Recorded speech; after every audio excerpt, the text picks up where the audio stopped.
guys, and welcome to part 3 of our Amazon barcode mini-series. I'm Sam from eBusiness Boss, and in the previous 2 episodes, episode 1, I covered Amazon barcodes and where you get them from, so we talked about GS1 and things like that. Episode 2, I talked about the FNSKU barcode and why you might need it.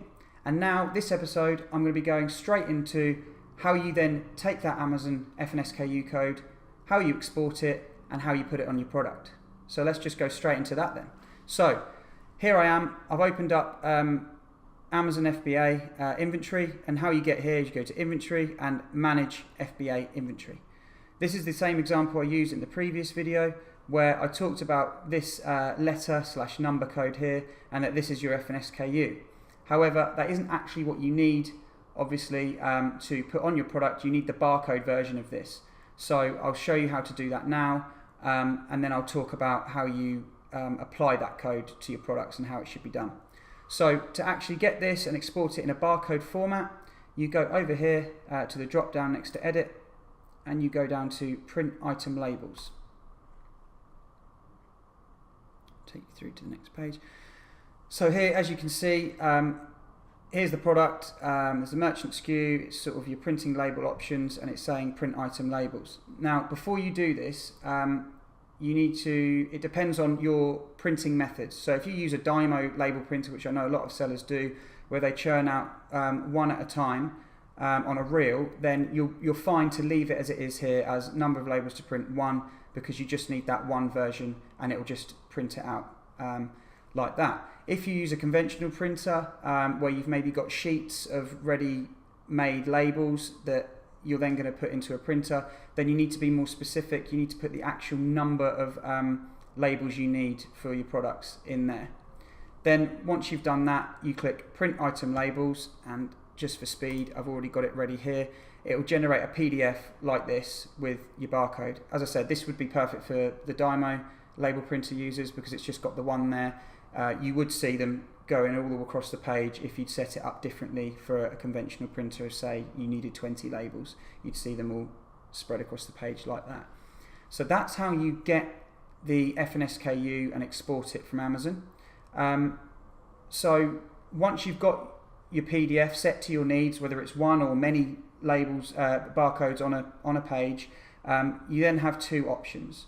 So essentially option 1 is where you would print them all off. Okay, you'd print them all off, and then you would apply them manually to each and every product. So I've just got an example here of just a bit of spray we've got knocking around in the office, and you can see it's got a barcode here. Now, what you need to do, Amazon's requirements are that your FNSKU barcode needs to cover that in this example, or if it's a product that goes inside a poly bag, then it's fine to leave it as is, put it inside the poly bag, and then label the outside of the poly bag with the FNSKU barcode. As long as the FNSKU barcode is covering the barcode on the product, or it's on the outer packaging or the outer poly bag, that's what you need to be doing. So that's option 1, and essentially, you know, if you're an arbitrage or wholesale seller, you're likely to do this in-house with your arbitrage and wholesale products, and some private label sellers will do exactly the same as well. However, as private label sellers, you can actually just send your FNSKU PDF to your supplier and ask them to do the labeling for you. The only thing I'll say with that is that you need to obviously be confident in your supplier that they know Amazon's requirements and they know that it needs to cover the original barcode that's on there and all the other Amazon requirements. So that's sort of option 1, and like I say, that's normally for your wholesale and arbitrage sellers and private label sellers who are confident in their suppliers applying the FNSKU in the right way. Option 2 is something we've started doing a lot, basically since the early days. Once we figured it out, we thought, well, it makes complete sense because it saves a lot of confusion.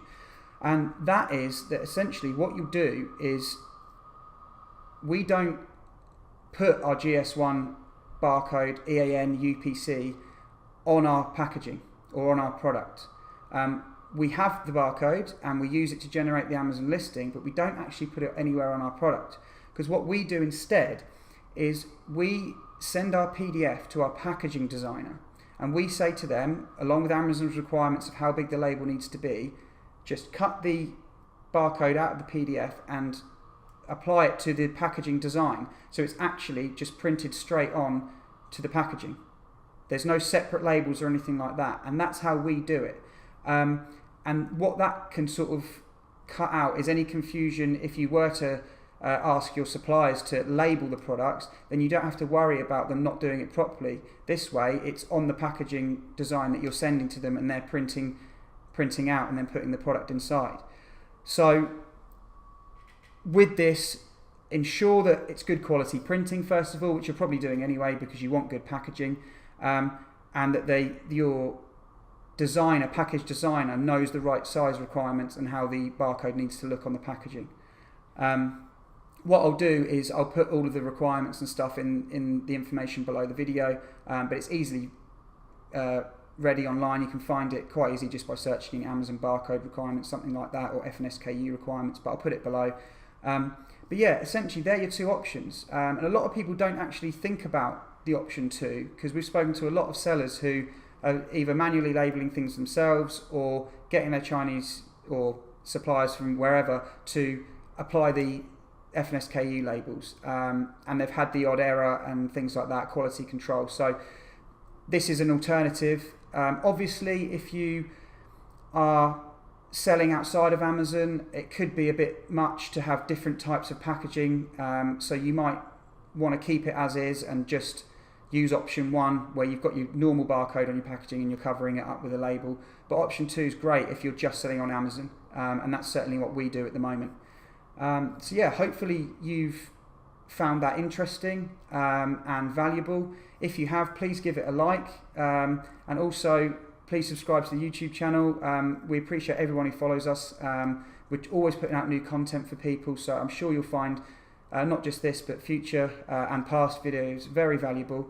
And leave some comments for us. If there's something you want us to do, if there's a topic you're unsure about, leave it in a comment, and we'll look to get to it. We've done a lot of that so far. A lot of our content has actually come from people who are giving us ideas, and they're struggling with certain things, and we've been able to help them out. And that's what we're doing, basically. That's why we're doing this. So yeah, like, comment, subscribe, and hopefully you found this valuable. Thanks a lot. Bye-bye.